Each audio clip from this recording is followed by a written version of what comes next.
Gurur Brahma, Gurur Vishnu, Gurur Devo Maheshwara, Guru Guru Sakshat Sakshat Param Brahma, Param Tasmai Shri Gurave Namah, Tasmai Shri Gurave Namah.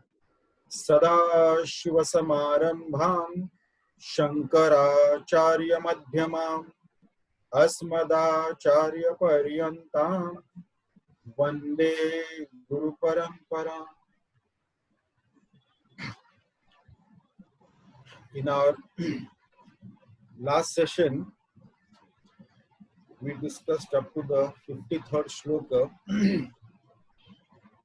In 53rd shloka, we saw Upadi Vilayat Vishnu Nirvishesham Vishet Munihi Jale Jalam Vyadbhumi Tejah Tejasi Vayatha. So, after the destruction of the Upadis, that is the conditioning of the Panchakoshas, now here when it is said that after the destruction of the Panchakoshas or the Upadis, that doesn't mean that a person who realizes his self, he has to commit suicide to destroy the Panchakoshas. No. Here, Upadi Vilayat means, the destruction of Upadi means the ego which was identifying with the Panchakoshas, with the three bodies, now that ego is dissolved completely. So there is no entity to identify with the gross, subtle and causal body. That causal body itself is not there now, because causal body is basically ignorance. Now ignorance of the self has gone. So now that is no more there. And therefore, this ego is not there. And therefore now he is completely absorbed in that supreme reality. Vishnu here means that supreme reality, the absolute truth. So it is not the physical destruction of the upadis, only the identity, because ego is not there, so there is no identity with that. Nirvishesham Vishet Munihi. So he is fully absorbed in that supreme self without any distinction as such. And Manana Shilavan Munihi. Jale Jalam, as the water in the water, or space in space, or light in light, seamlessly without any distinction. Up to here we had seen in our last session. Now today we begin the new shloka. Now here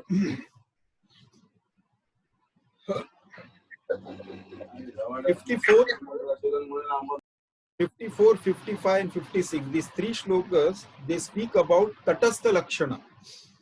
There are two types of Lakshana generally. There are many different types given in the Upanishads. Here particularly they are discussing this Tatastha Lakshana, indicating the absolute to a different third, to Tatastha Lakshana, by something different. How is that done? Like for example, if there are several houses, similar looking houses are there, and we want to point out a particular house to somebody. Now all the houses are similar looking, so how are we going to point it out? Then we see that on the particular house which we want to point out, there is a crow sitting on that. Then we tell the person that, look here, that house on the roof of which you see a crow sitting, that is the house I am talking about. So now that crow is not part of the house. That crow will be there, and after some time it will fly away. So the person should recognize the house without the crow. The crow was only used temporarily as an indicator there. That is called as Tatastha Lakshana.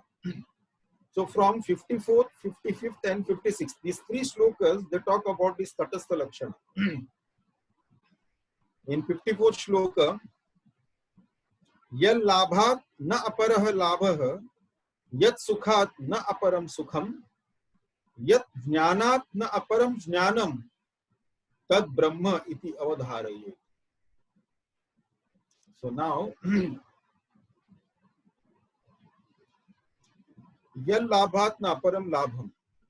Having attained, having gained that, there is no other gain beyond that. Having attained that, there is no gain beyond that. It is the highest gain. It is highest attainment. So there is no other attainment beyond that. Yad labhat na apara labha.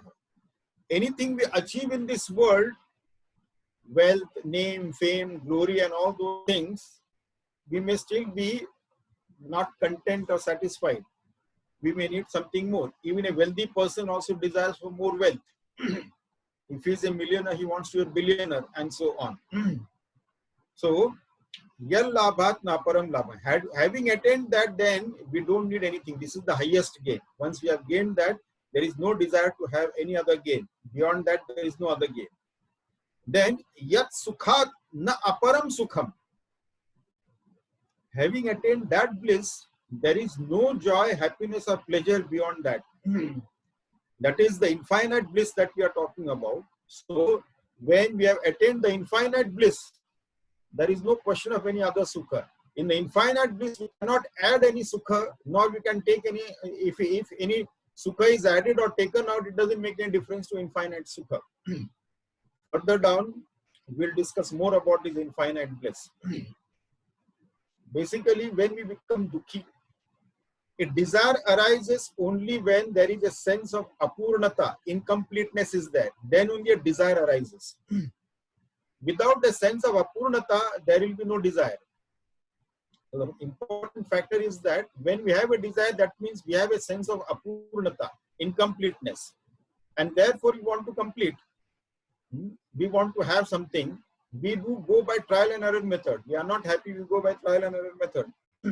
So it is the sign of apurnata. If there is a desire, that means it is a sign of apurnata. We are not complete within our own self. So that causes, then once a desire arises, then we become miserable. Because until and unless we fulfill our desire, it will not keep us at peace. So we'll be put into action to attain the object of our desire. So that is a sign of imperfection, apurnata, incompleteness. This imperfection is, of course, there can't be perfection in upadhi, any kind of conditionings, there cannot be any perfection. There cannot be any perfection in jiva. Beyond upadhi and beyond the jiva bhava only there can be perfection. Not, it is a part of that, it can't be perfection. Now, whether we have attained perfection or not, we have to ask ourselves 3 questions. First question is, am I happy or not? Am I happy or miserable? If my answer is I am miserable, I have not attained perfection. If my answer is I am happy, then the next question I have to answer. Is my happiness 24 hours every moment, or sometimes I am happy, sometimes I am bored? Though I am not miserable. Sometimes I am happy, sometimes I am bored. Then too, I have not, if I am sometimes happy and sometimes bored, I have not attained perfection. And if I say that I am happy for hours every moment, then I have to answer third question. Is my so-called 24 hours every moment happiness dependent on any favorable, conducive place, time, object, people, relationship, situation, circumstances, conditions, environment, financial status, physical and psychological health, and so on, are independent of these? If I say that my so-called 24 hours every moment happiness is dependent on these factors being conducive or favorable to me, and all these factors being temporary, impermanent, they are not going to be there like that. It is bound to change. And once it changes, my so-called 24 hours every moment happiness will disappear. Only if my answer to the question is, I am happy 24 hours every moment, independent of these factors, place, time, object, people, situation, circumstances, conditions, environment, financial status, health status, and so on, whether they are favorable or not favorable, whether they are conducive or non-conducive, it doesn't disturb my happiness. That means I have attained perfection. Unless that is there, we have not attained perfection. So, apurnata is a sign of imperfection. Desire is also a sign of apurnata. Desire is there in the mind, that is a sign of apurnata. So, we need to constantly analyze, and then as many desires as we have seen, vasanas bring out desires. We have to get rid of the vasanas, Reduce the desires as much as possible. To that extent, the mind will be quiet and calm. Yat sukhat na aparam sukham. Yat jnanat na aparam jnanam. Having known that, in that knowledge there is no other knowledge to be attained. Beyond that knowledge there is no other knowledge. That is the highest knowledge. All other knowledge is thought-based. This particular knowledge is thought-free. Thought-free and objectless. It is pure blissful awareness. Thought-free, objectless, pure blissful awareness. Yat jnanat na param jnanam. Then there is nothing else to be known. That is the end of it.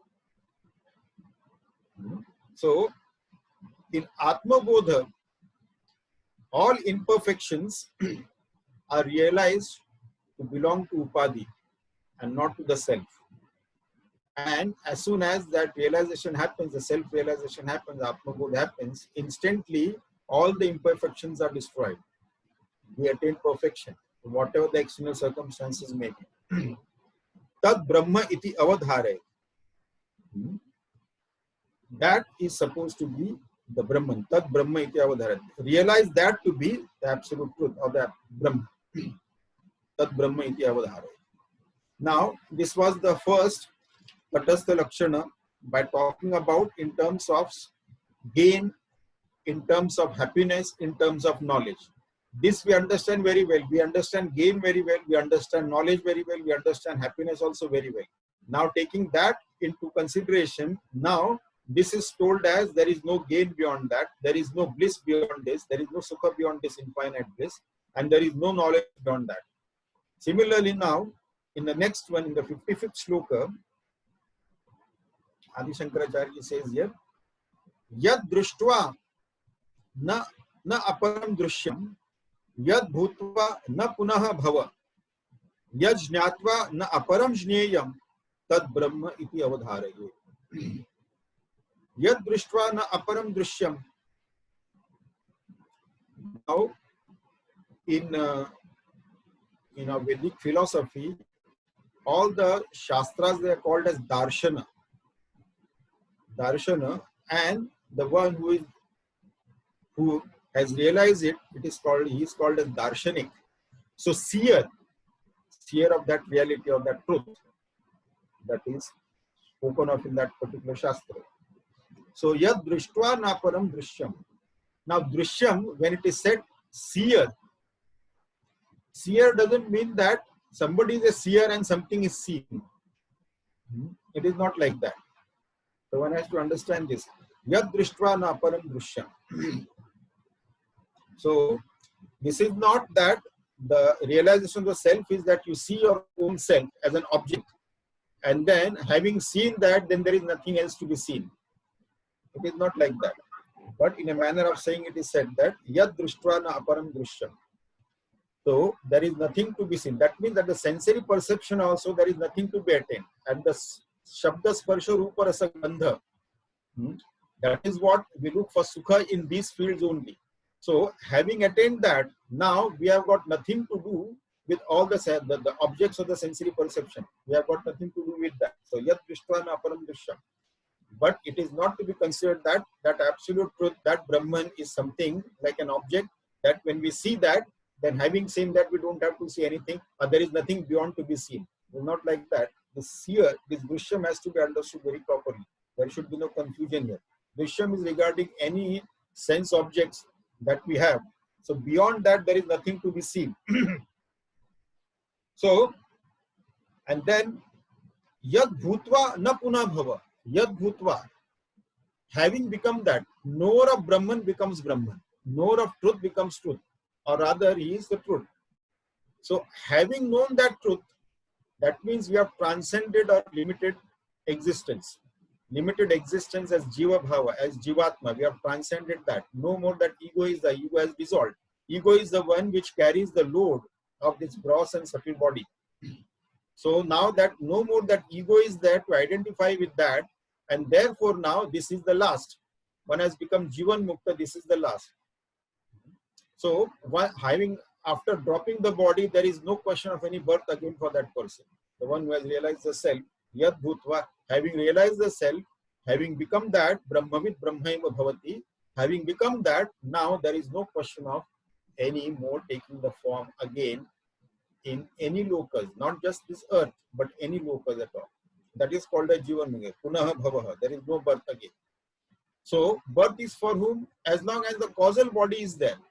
Causal body is basically ignorance. As long as ignorance of self is there, the subtle and the gross body will keep manifesting.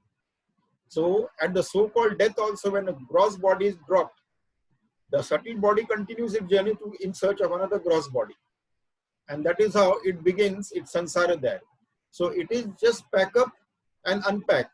So, dropping the gross body is packing up. The subtle body packs up and then carries its bag looking for another gross body. Anywhere if there is a vacancy. Generally, it is said according to the Shastras that by the 4th or 5th month, the Jiva enters the womb. So, this body which was dropped, this Jiva has packed up his subtle body and now is looking for a particular abode. And wherever he sees to-let board on the womb, and then he sees if this is appropriate for us, he will enter there. And then stay there for some time, then again come back into the world taking that form. So this to-let board is there, and then he'll identify with that, the I, the ego, and then the entire life stinks like a toilet. Then again he comes, he takes the form, and then again he goes into the same rigmarole. That is why when baby is born, the moment the baby is born starts crying first. Because then suddenly that subconscious mind is, the subconscious thing is that I just left this miserable world and I've come back again to this world. So, yad bhutva na punah bhava. If you do not want to get back into the same rigmarole, then it is better that we realize it now, here and now. The thing is that let us not have any doubts whatsoever. I don't know whether I realize or not. It is too late for me. So, that there be no doubt. It is our own self. Even in ignorance, when we say like this, we are that only Nitya Shuddha Buddha Mukta Parabrahma Paramatma Swarup only and nothing less. So why can't we realize it? Yad bhutva na punah bhavaha. There is no birth again. And no birth means not just in this loka, in any loka. We do not believe in krama mukti. Okay, now we have not realized, but now we go from Martya loka to Brahma loka, and then we'll remain there. Eternal satsang is going on. When there is a devolution of this yuga, then we'll all merge, or this complete Srishti, and then we'll merge with Brahmaji into the truth. It is not like that. There is Jivan Mukti. Either you realize or you don't realize. That's it. As simple as that. Let there be no confusion there. Yes, jnatva na aparam jneyam. Now, in the previous shloka, it was said that yes, jnanat na aparam jnanam. Having known that, there is no other thing to be known. There is no knowledge beyond that. Yat jnana. In that knowledge, beyond that knowledge, there is no other knowledge. Now here he says that yes, jnana, having known that, there is nothing else to be known. Jnaya. There is no object to be known at all. Yat jnatva. Now here, having known what? All the objects we know in the light of consciousness. All our experiences, all the events in this world, they are all illumined by that consciousness, by pure awareness, by that pure knowledge. Pure knowledge itself illumines everything in this world. All the objects, all the events, all the experiences, everything. Now, having known that, having realized that illuminator of everything, and we have become that, then there is nothing else to be known beyond that. That is the ultimate, that is the highest. Yad jnatva na aparam jneyam, because it illumines all the knowledge of the objects of this world. So similar, all the finite objects of this world, and therefore after that, then there is nothing to be known. That very thing that illumines, that we have become.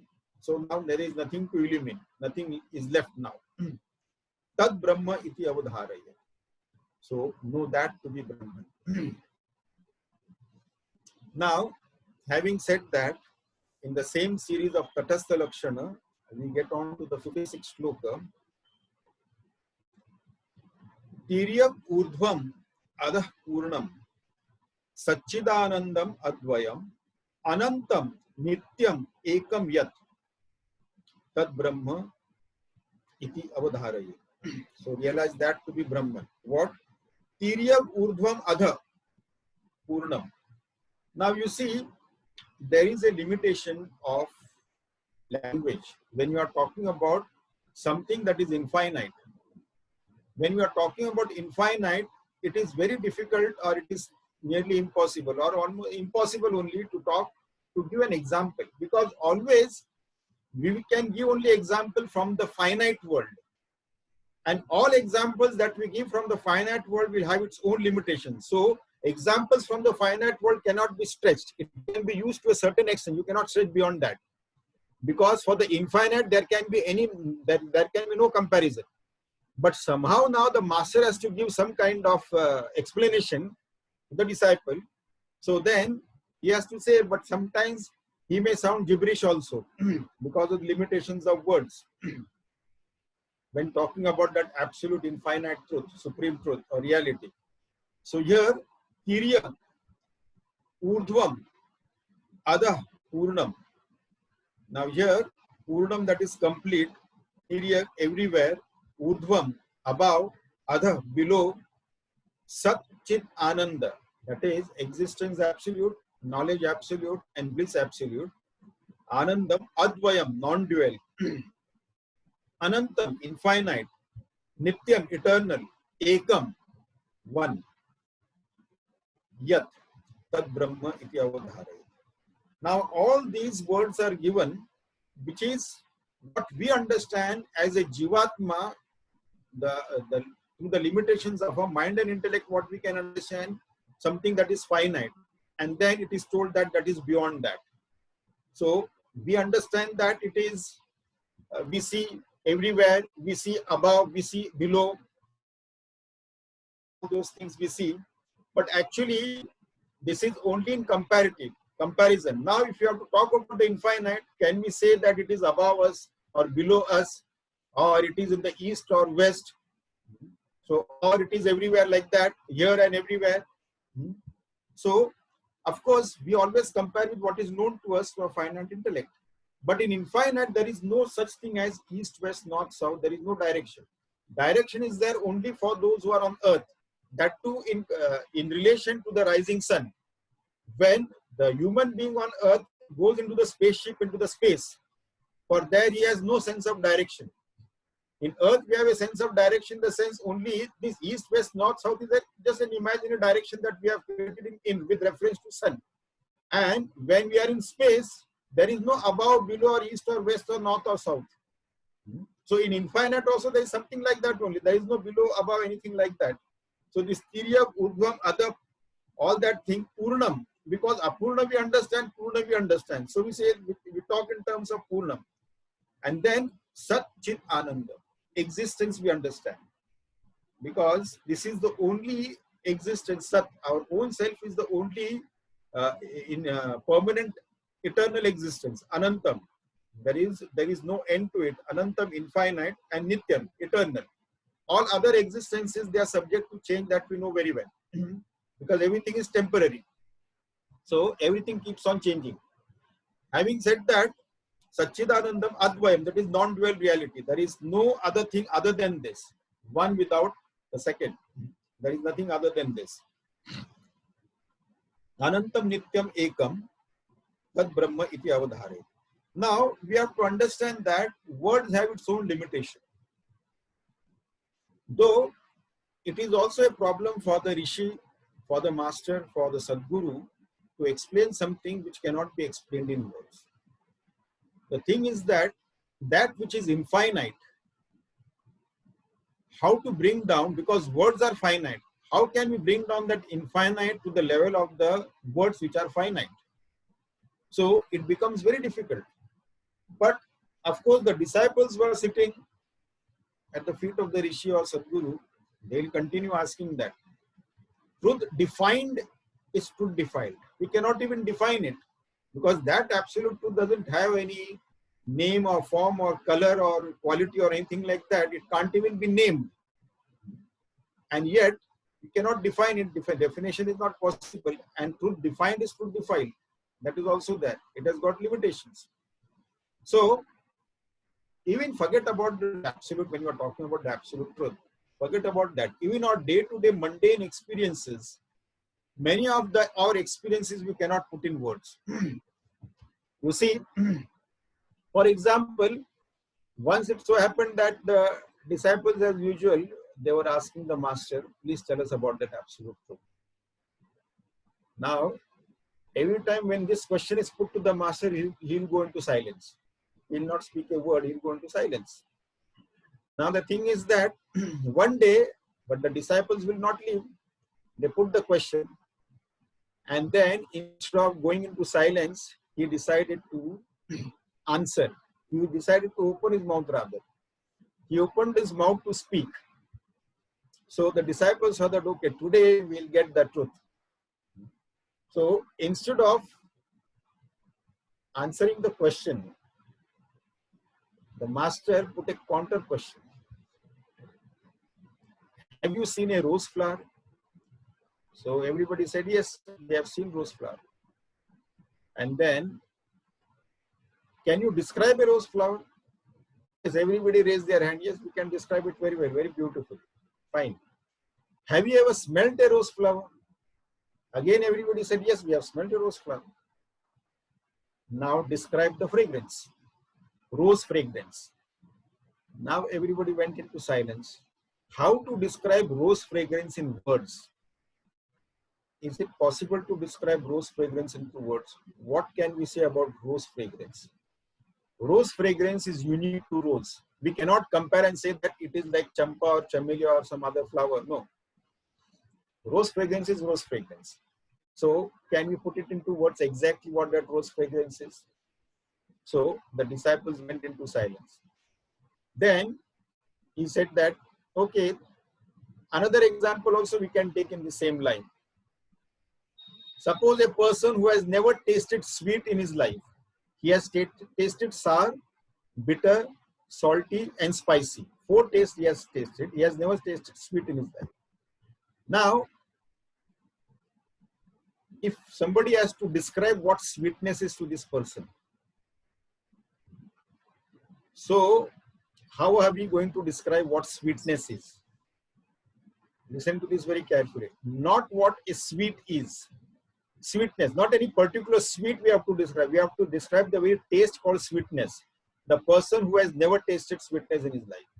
What will we say? Oh, it is very delicious. How is it delicious like? Is it like salt? Is it like sour like lemon? Is it spicy like chili? Is it bitter like bitter gourd? No, not like that. Not like that. It is very delicious. What is it like? Now, we cannot put that into words. So in both the cases, rose fragrance cannot be described, sweetness cannot be described in words.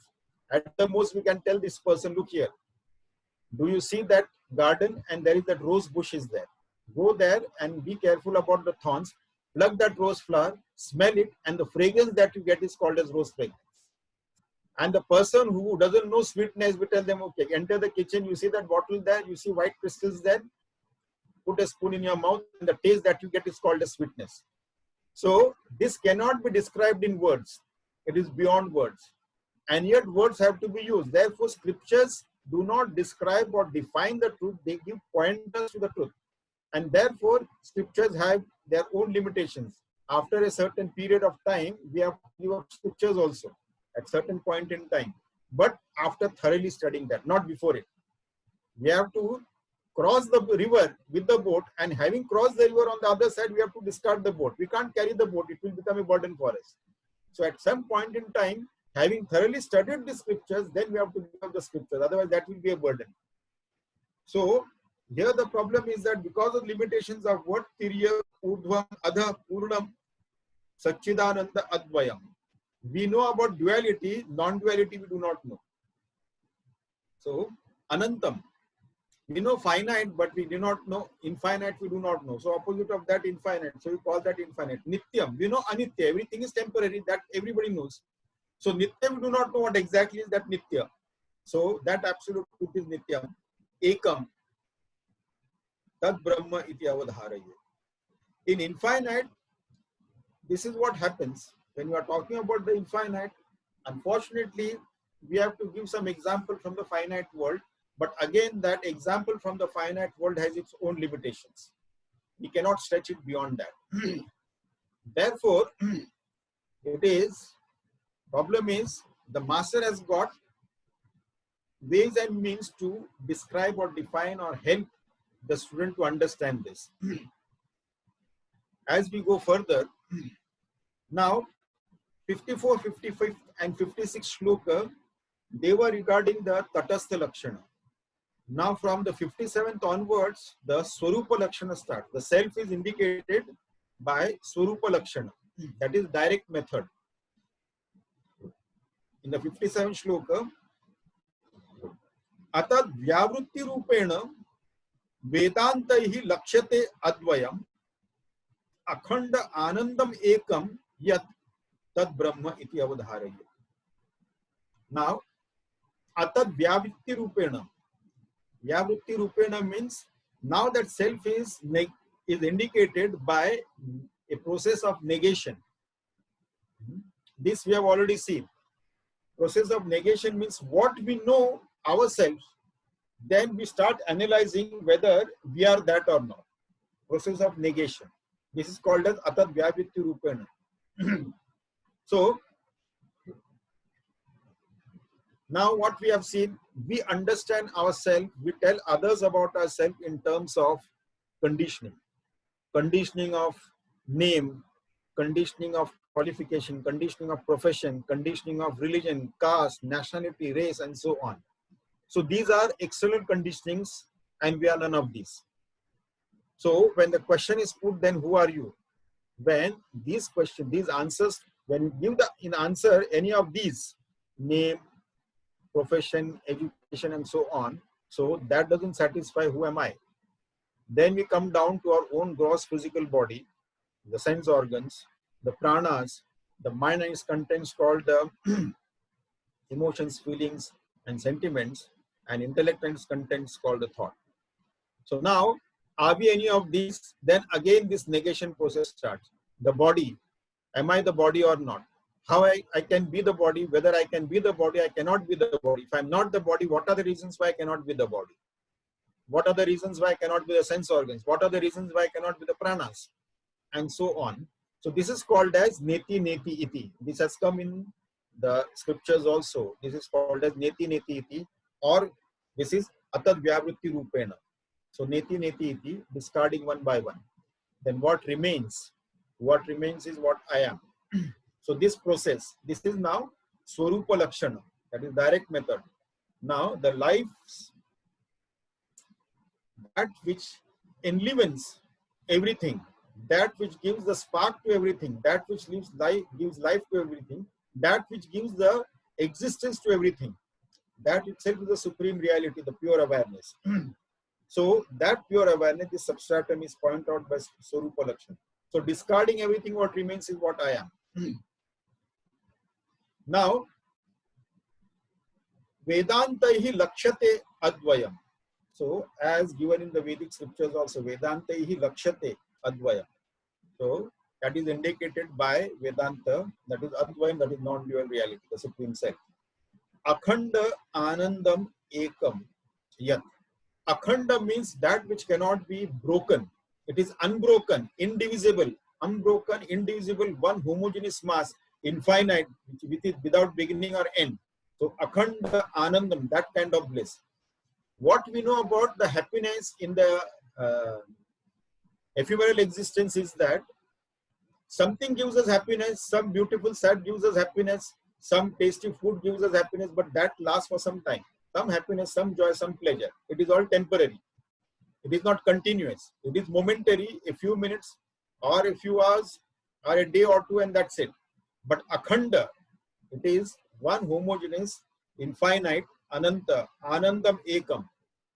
And ekam, again here, for all the worldly happiness, we need something to experience outside, other than us, outside us. But here this ekam means we do not have to experience something outside us to feel that joy or pleasure or happiness. No. Here akhanda anandam, which is ekam, that is, we do not have to depend on external objects for our own happiness.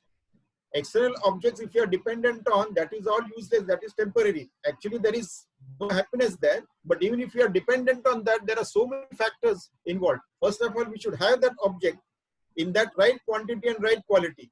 Another thing is that we should be physically and mentally fit to enjoy that object. If any of these things are missing, if it is not in right quality or right quantity, or if we are not physically fit or mentally fit to enjoy that, that is useless. The object will be there and yet we cannot have that joy or pleasure or happiness out of it. And even if you derive some, if all the conducive factors are there, even if you derive some happiness out of it, that is also not going to last for long. Temporary, maybe few minutes, few seconds, few minutes, an hour or two, a day or two, that's it, not beyond that. But here, akhandam, anandam, ekam. So this infinite bliss is independent of all external factors. And this is always with us, irrespective of what the external factors are. Akhanda anandam ekam. The Brahma iti avadharaya. So this absolute truth, this pure self, having negated everything, that is the substratum of everything. Pure self is the substratum of the Panchakoshas, substratum of all the three bodies, the gross, subtle, and the causal body. It is the substratum of everything. It is not that the other way around, that the Atma is inside the body. No. The self, the pure self, is supporting everything, all the existence, the entire cosmos, the galaxy, everything is supported by that. It is the substratum of everything. So, that, realize that to be Brahman. Having done that, now we move on to the 58th shloka. Akhanda ananda rupasya tasya ananda lava ashritaha brahma adyaha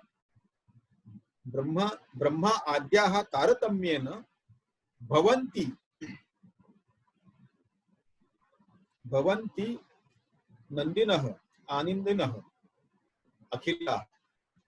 Now here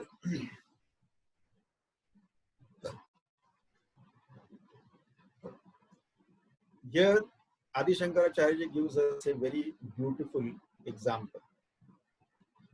Akhanda ananda rupasya tasya. So what is this akhanda ananda rupasya? This akhanda ananda, this infinite bliss. Now he is stating that here, ananda lava ashritaha brahmaji adi taratamyena bhavanti anandinah akhilah. So now here comes a beautiful example. What is this infinite bliss? Now he is comparing that. What is he saying is that Brahmaji, that is the creator of the world, and all the other deities, Brahma Adyaha, Taratamyena, according to one's own capacity, Taratamyena, they all derive their happiness, their quota, their quantum, their quota of happiness. From where? Ananda lava ashritaha. Ananda lava ashritaha, lava means the minutest of particle. So of that infinite bliss, all of them attain or acquire according to their own quota, that their quota of bliss or happiness. From Brahmaji to all the deities, to an insignificant grass also, they derive all their joy, pleasure or happiness to that one minutest particle of that infinite bliss. And until now, however number of jivas may have been created, all of them, whoever must have enjoyed whatever joy, happiness or pleasure they must have derived while they were there living, all of them until now, since the creation began until now, whatever happiness they must have derived, it is equivalent or it is less than that one particle of infinite bliss. You see, now we can, here it is given as an example that what that infinite bliss, it is for us to understand what that infinite bliss. Every time it is spoken about infinite bliss, and most important that we need to remember is that this is our own actual real nature. You see, it is our own real nature. So Akhandananda Rupasya Tasya Anandalava Ashritaha. So dependent on one smallest particle of that Ananda, all the deities, right from Brahmaji to the insignificant grass, derive their pleasure, joy, or happiness from that alone. Sant Jnaneshwar Maharaj, he had explained in a little different way, because he was addressing a group of people who were not that educated also. He was in that village called Alandi, and while he was explaining this infinite bliss, so he thought that he should explain in terms of how the people will understand. So he told them, suppose you are enjoying the most delicious food in this world. That is what you are enjoying, say, at this moment. So your happiness is good. You are happy that you are having that most delicious food in this world. Now, while you are enjoying this, you are also getting the most fragrant fragrance you are getting. So your happiness is double now. Your pleasure is double, because the two sensory perceptions, you are simultaneously enjoying it. So your happiness is double now. Now, while this thing is going on, you are enjoying the delicious food and good fragrance is also coming. At the same time, you are seeing the most beautiful sight possible. So your joy is triple now. And at the same time, you are listening to the most melodious tune that can be created. So 4 times. And at the same time, simultaneously, you are having a very pleasurable touch also. So 5 times now your joy is. Now, this is 1. And imagine that all human beings are having this pleasure at all 5 sensory perceptions simultaneously. What will be the quantum of that joy, that happiness, that pleasure? And then again, now imagine that all creatures of this world, whether they have 1 sense organs or 2 or 3 or 4, whatever number of sense organs they may have, all of them are enjoying at all their sensory perception.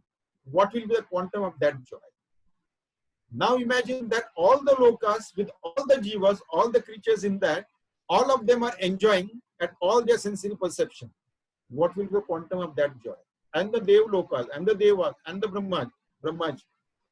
And then, having explained this, he said that, okay, now that infinite bliss, that Paramananda is the smallest unit of this, all this happiness, all the jivas that are experiencing, that is just the smallest unit of that Paramananda, which is our own real self. So we do not have to beg for this, eke out some joy, pleasure, or happiness from outside world, because that is there within us. Now here, so that is our Swarupananda. Swarupananda, the infinite bliss within us. That is Swarupananda. Now the thing is that whether it is Sant Jnaneshwar Maharaj or whether it is what you call Adi Shankaracharya ji, if they are giving these examples, it doesn't mean that it is the unit of happiness. It is just in a manner of saying explanation.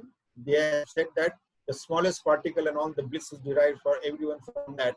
Adi Shankara said here, Jnaneshwar Maharaj gave the example of everybody enjoying at their all sensory perception. So that should not be taken as the smallest unit or something. It is immeasurable. That is infinite. But just to give an example, just to give an idea to the people that what he's talking about, what this infinite bliss is all about. So just to give that idea, they have mentioned it here, but it should not be taken as this finite yardstick should not be taken for that infinite bliss. It is just to explain the lay person for whom it is very difficult to comprehend. Now, having said that, if we move on to the next shloka, Tad yuktam akhilam vastu vyavaharas tadanvitaha tasmat sarvagatam brahma shire sarpihi iva akhile. Now here another Swarupa Lakshana is given. Now this Swarupa Lakshana is what? That is all permeating, all pervading, everywhere. Now everywhere is, of course, that is from our understanding we say everywhere. As regards that absolute truth is concerned, there is no question of limited to one place or something like everywhere. There is no comparison for it, because there is nothing other than itself. So tad yuktam akhilam vastu, it is permeated. So this absolute truth permeates everything, pervades everything, each and everything. Like, as I said earlier also, space permeates or pervades everything. Even in that smallest atom also, space is there. In that atom, subatomic particles are there, the nucleus is there consisting of neutrons and protons and electrons revolving around that. So, but there is a space. 99.999999% of that atom is only empty space. So that space which we see outside, it is also in the solid looking ion. In every atom of that ion there is space. So like space is all pervading, similarly this Brahma Tattva is also all pervading. So tad yuktam akhilam vastu vyavaharas tadanvitah. And not only that, it pervades everything, it gives existence to everything, it enlivens everything, and moreover, it is because of this absolute truth, this Brahma Tattva alone, all the activities are happening everywhere. All the karmas are happening, actions are happening, activities are happening only because of that absolute truth, that Brahma Tattva. So, vyavaharas tadanvitah, tasmat sarvagatam brahma. And therefore, tasmat, therefore, this absolute truth pervades everywhere. There is nowhere that it is not there. It is there everywhere. And then, here again, the example is given. Kshire sarpihi iva akhile.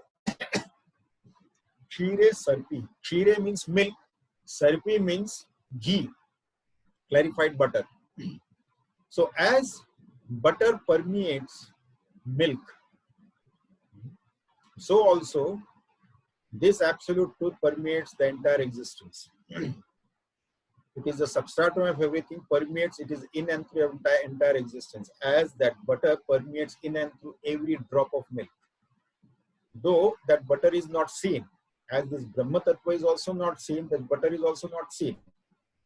But there is a process to churn out the butter. We curdle the milk, churn the milk, and then we get the butter. Once we get the butter, then the milk is not seen at all. So similarly, to Jnana Chakshu now with the knowledge, the one who has realized it, one who doesn't know the process of churning butter out of milk, if that person is told that there is butter in this milk, so the person is obviously, where is that butter? I can't see anything. So there is a process. Now the person who told that there is butter in the milk, now he has this knowledge that there is a process through which we can churn out butter out of it. So the process is put to, the milk is curdled, then it is churned, and the butter comes out. And once the butter comes out, there is no more we see milk. Similarly, this absolute truth, as long as this absolute truth is unknown to us, we are ignorant about it, there is no awareness of that, then we see this multiplicity of the world. And once we realize that, then this multiplicity of this world, infinite number of names and forms are no more there. That means it has got no existence for us in the sense that it doesn't affect us anymore. Their presence or absence doesn't matter because we are the substratum for that. So therefore, Kshire sarpi iva. Now the thing is that when somebody who has not known the process, he is told about this, he will refuse to accept it. He will refuse to believe that. I don't think there is a ghee. You are showing me this ghee and you say that it has come from the milk. It is there in the milk, in every drop of milk. He will refuse to believe. So there has to be patience. There is a process for that. Similarly, when it is said that absolute truth is all pervading, for a Jivatma, it is difficult to accept. But there is a process through which we go through that. When we go through that process, like we can churn out the butter out of milk, we can bring out that also. We can also realize the self, which is all pervading, which is our own self. Shraddha has to be there. When there is no Shraddha, then it is a problem. Just because it is not seen, that doesn't mean that it doesn't exist. Just because that butter is not seen in the milk, that doesn't mean that butter doesn't exist. But there is a process to get things out. Similarly, just because we cannot have the direct subjective awareness of the absolute truth, that doesn't mean that absolute truth doesn't exist. It is like that. Some people who think themselves to be too intellectual, too much of it, and then they will not accept any of these things unless we actually Scientifically, if it is proven, then only we'll accept it, and things like that. So, on the face value, if it is something is said, that is not acceptable. I came across one IS officer. Now, these IS officers, they think no end about themselves. They think they are super intelligent.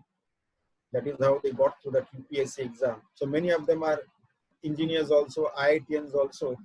So instead of doing the engineering, they get into civil services.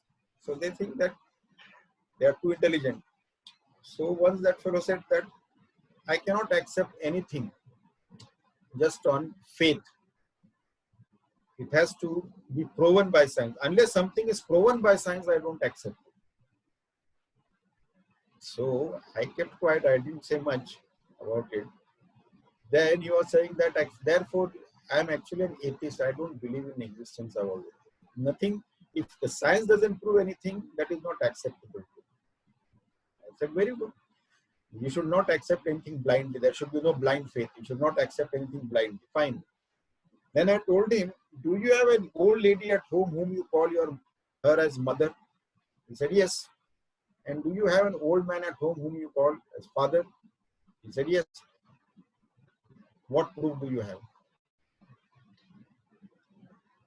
Now he remained in silence. Then I told him, when you were a child, one lady told you that she is your mother and you started calling her mom. One man told you that he is your father and you started calling him dad. Okay, as a child, you didn't have a means to prove. Now you are an IS officer. You have all the means at your disposal. Have you ever done a paternity and maternity test on them?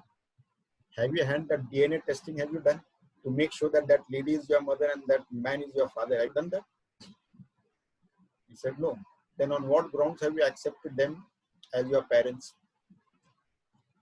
On faith, on Shraddha. So now you are coming down to Shraddha, on faith. And now if he goes to them to have this test done, he will get a tight slap from both of them. So the thing is that some things we have to place Shraddha. We have to have faith. And in Vedantic philosophy, Shraddha is not blind faith. It is not Andhashraddha. It is not blind faith. We keep faith on something which we do not know now, so that we will eventually realize it. Once we know it, then it is not a question of our Shraddha. Then it is our knowledge. So this is what it is. So in Vedanta, Shraddha is there, but Shraddha is temporary. Until I know that something which I do not know, so that eventually I'll know about it. So this is an important factor in Vedanta. There is no question of any Andhashraddha or blind faith. That is not acceptable in Vedanta. In Vedanta, everything can be put to a question. You can question it, everything, and then only we can accept it. Nobody is obliged to accept whatever the statement comes as it is, or whatever anybody says.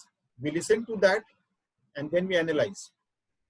We analyze thoroughly, and then we come to our own conclusion. We have Shruti Praman, Yukti Praman, Dushtanta Praman, and Anubhav Praman. By these Pramana only we take it as real. Once it passes all these tests, then we accept it as real, as true, not otherwise. But the thing is that we have to be open to that. We cannot have a closed mind. People are that they close their mind completely. That is not done. So this is an important factor. So, tad yuktam akhilam vastu vyavaharas tadanvitaha tasmat sarvagatam brahma chire sarpihi iva akhile. So just because we do not see something, that doesn't mean that it doesn't exist. So it is only our own ignorance. Now, having said that, we move on to the next shloka, 68th shloka.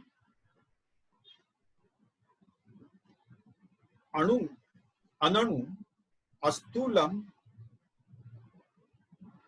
arasvam adhirgam ajam avyayam arupa guna varna akhyam tad brahma iti avadharaya. Now, whatever we know, from that Adi Shankaracharya is giving this example. Ananu. Ananu means subtle or sukshma. So it is neither subtle. Ananu, Astulam. It is neither gross. We understand gross and subtle. So it is neither gross nor subtle. That absolute truth. Arasvam. Arasvam means it is neither short. Adirgham. It is neither long. So it is neither short nor long. And Ajam. It is unborn. And then that is without birth. And Avyayam. Avyayam means it is not subject to any modification, any change, any decay. Avyayam. Arupa. Arupa, it has got no form. Aguna, there is no guna, there are no qualities. Avarna. Avarna means there is no color, varna. And then Akhyam, there is no name also to that. So now, Tad Brahma iti avadharaya. Now you see, explaining that Brahman, which cannot be directly defined, which cannot be directly stated as. So now, what is given is that an approximate is given. So we understand subtle and gross. Okay, it is neither subtle nor gross. We understand long and short. It is neither long and short. Then we understand something which has got form. So it has got no form. We understand the qualities.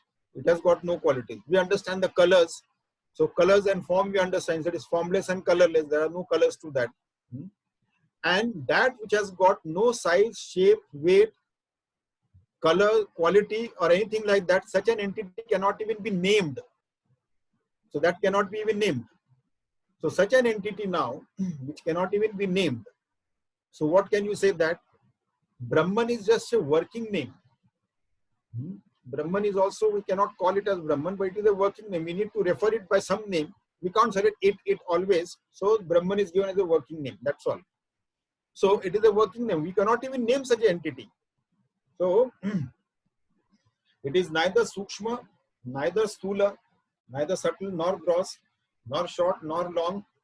It has got no form, no color, no qualities, and such an entity cannot be even named.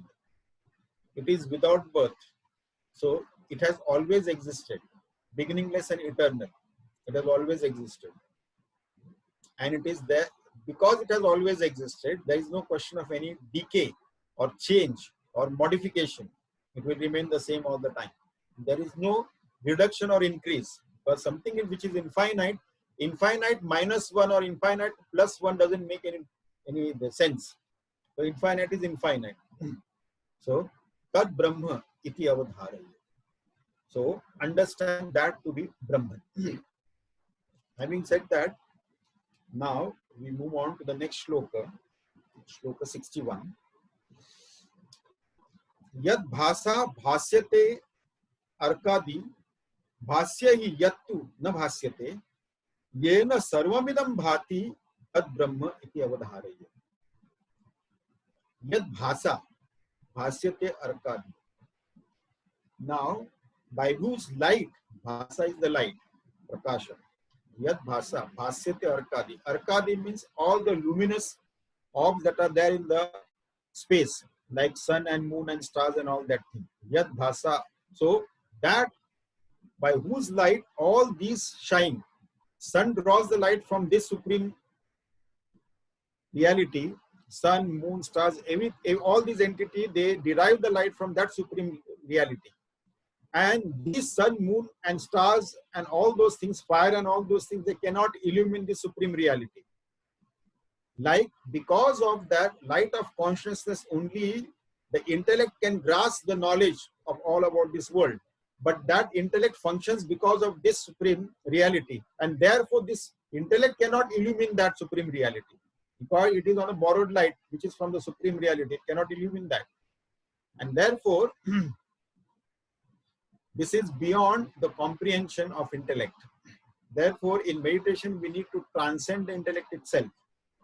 So, yad bhasa bhasyate arkadi bhasya hi yat tuna bhasyate. It cannot be illumined by all these luminous objects. Yena sarvamidam bhati. That by which the entire existence is illumined. That which is the substratum of all the existence, it illumines everything. It is illumined. All the existence is illumined by the same reality. That Tad Brahma iti avadharaya. Understand that, realize that, know that, realize that to be Brahma, the absolute truth, the pure self. Now, having reached here, further, now we have got 7 shlokas are remaining in that. That we will do in our next session. Next session will be the last session for Atmabodh. So, we'll conclude that in our next session, the text Atmabodh. Now, if anybody has got any questions. Swamiji, can I ask a question?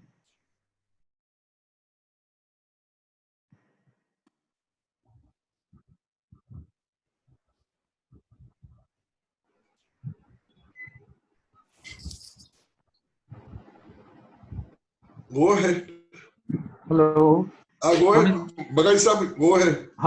Swamiji, I wanted to know, so long as the Sanchit karma and causal body are not fully extinguished, it will be difficult to have complete peace.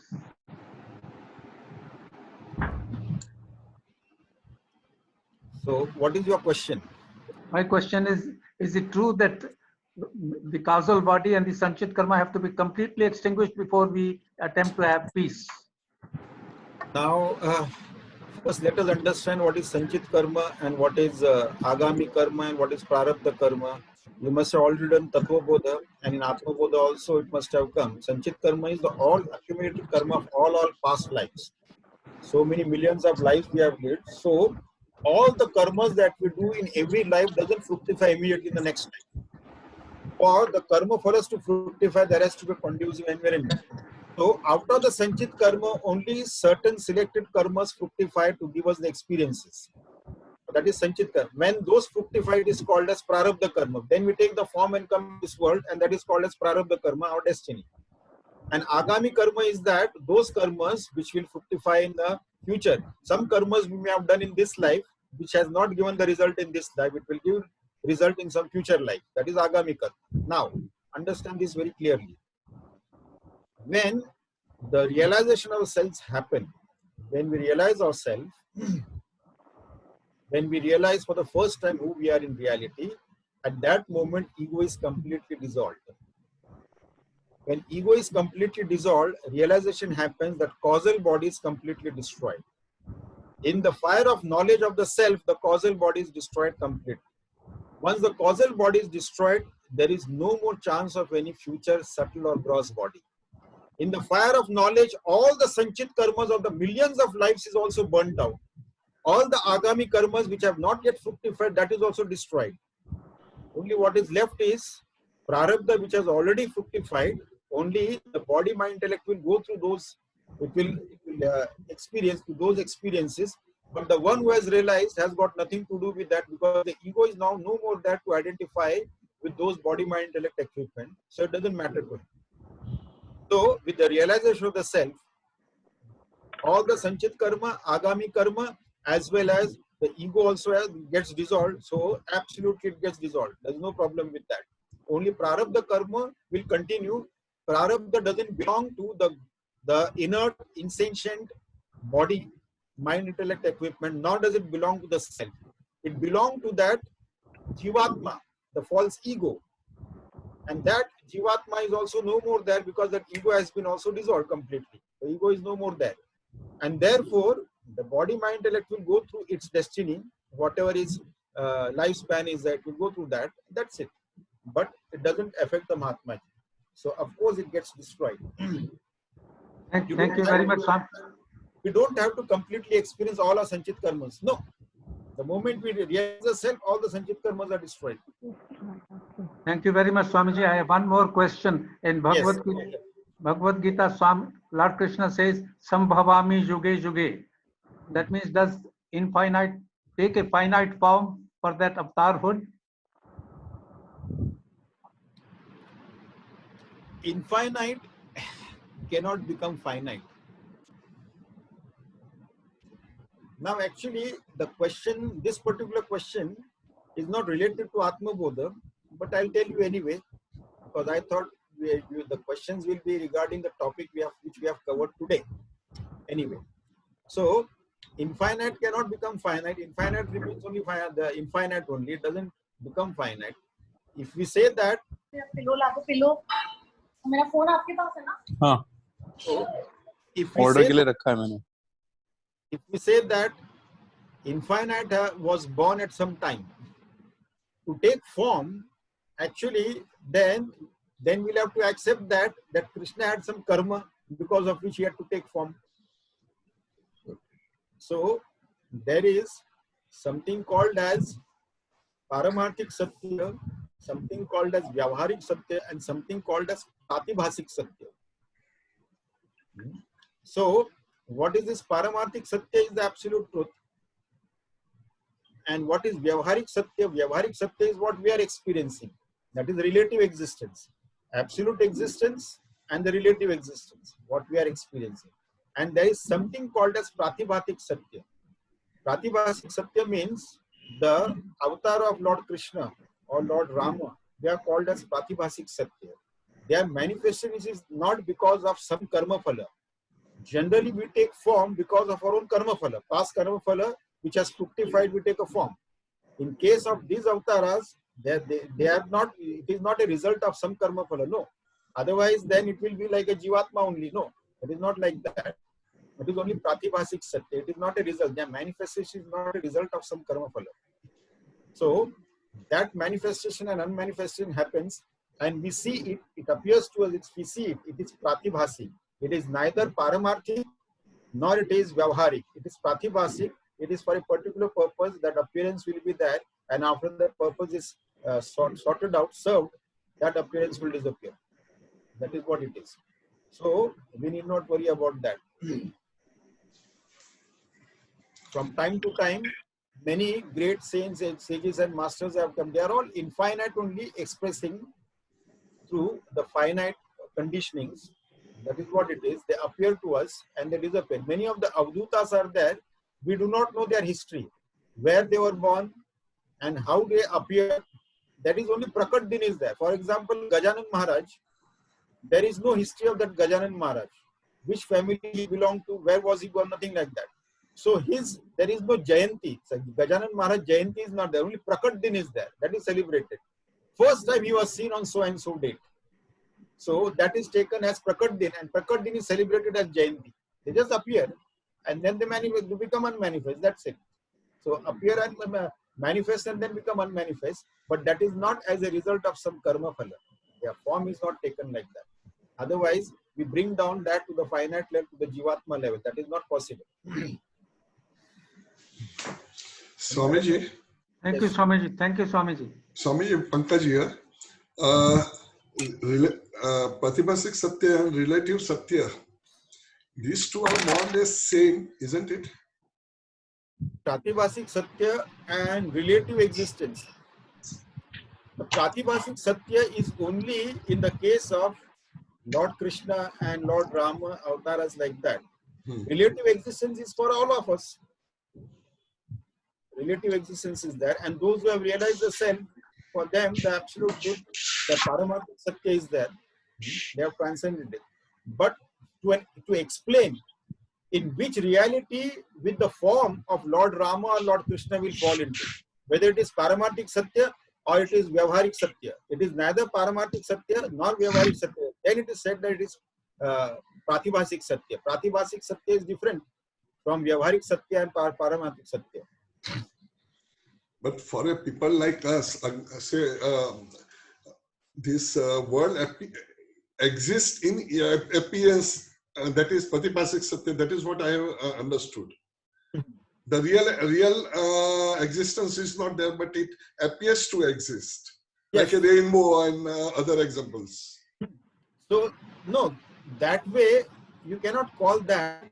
The Pratibhasik Satya is only in relation to this, because when we say that Krishna was born or Rama was born, so, and like any other jivatma, then we have to assume that they had some karma, because without karma, fructifying, the form will not take place. That is the law of karma, isn't it?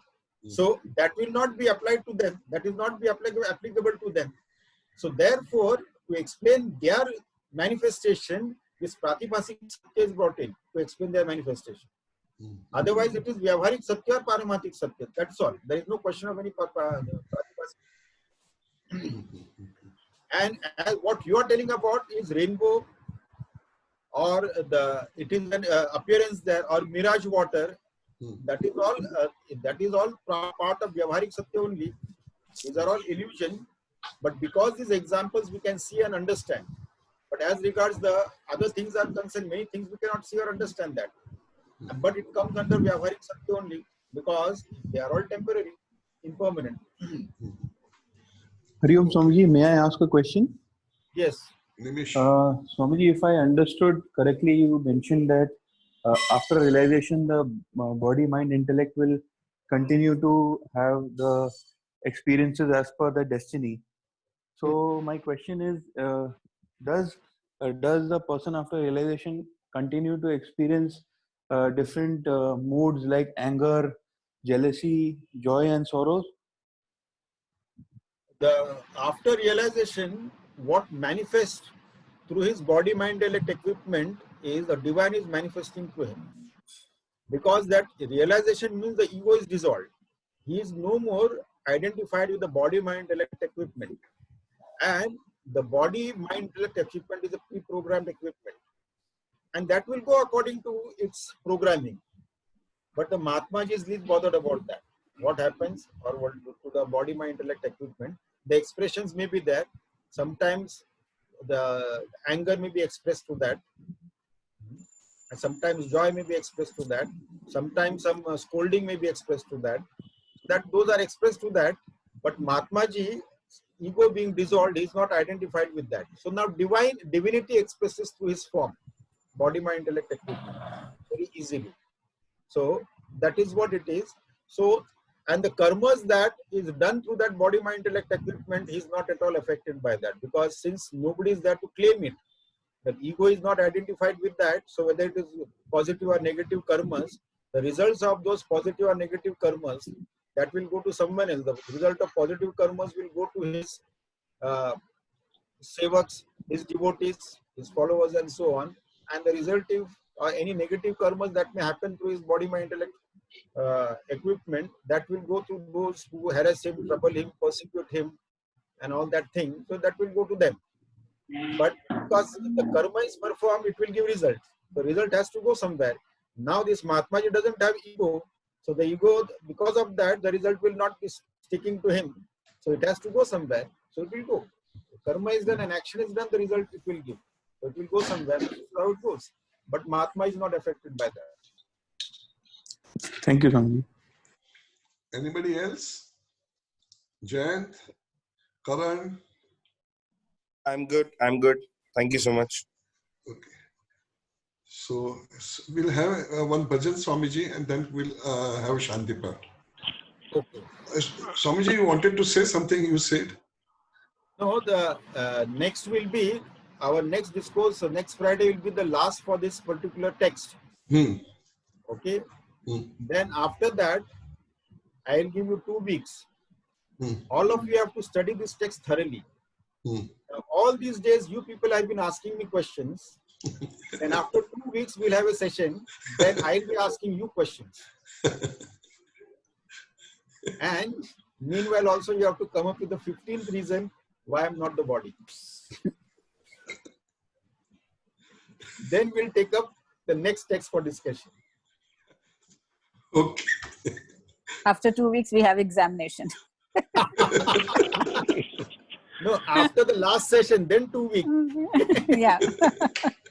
So we have to start preparing now only. Yeah. So we have to know where we are going.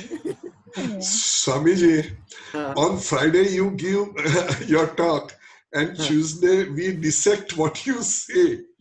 We have a study circle on Tuesday only, so that's very that becomes very interesting. Okay, so you people will be well prepared then, but still you will have 2 weeks. Yeah. And Atmabodh, I will only give questions from Atmabodh, no other text. Only whatever is come in Atmabodh, that only I will. And whatever we discussed during our discussion, which you have heard. So whatever in the text and whatever you have heard from me, questions will be based on that only. Swamiji, in order that we pass the exam, you have to give us the question beforehand. And another thing is that When I ask a question, if anybody is answering that question, they should not look into some book or some paper. They should look directly at the camera and answer the question. Right. The focus will be on the Camera. student. Yeah. Yeah, So okay. we have to eliminate all that, you see, possibilities. I hope that Swamiji, I hope that there is a full attendance on that day. Not a half. Yeah, after 2 weeks, then when the test day comes, we'll find there is very meager attendance suddenly.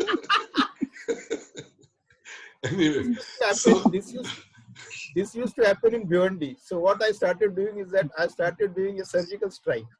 I will not give, so we started text every day. Now they knew that first day of the text, I'll ask the questions on the previous text. So what I started doing is that no questions are asked on the first day. So no questions were asked. Second day also no question. Immediately third or fourth day I'll put the question. So next month, Swamiji, there will be a surprise test. Surgical strike. Okay. Okay. So we'll have bhajan and then Shanti Pach, Swamiji. I'll just mute everybody and then unmute Pushpa. Yeah. Pushpa, wait. Wait 1 minute.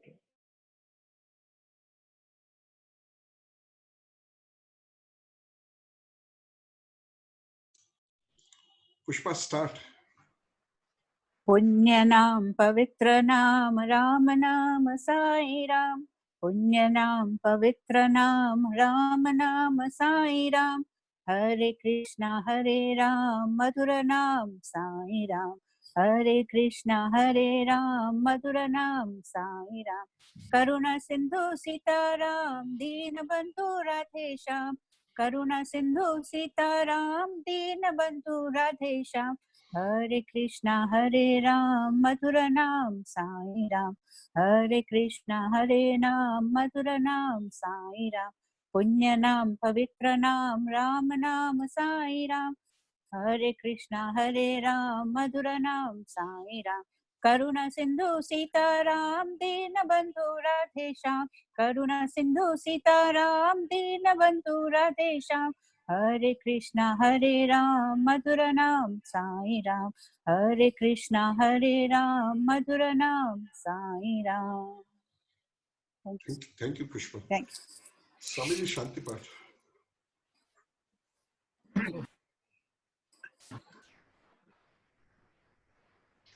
Om Purnamada Purnamidam Purnat Purnamudachyate Purnasya Purnamadaya Purnameva Vashishyate.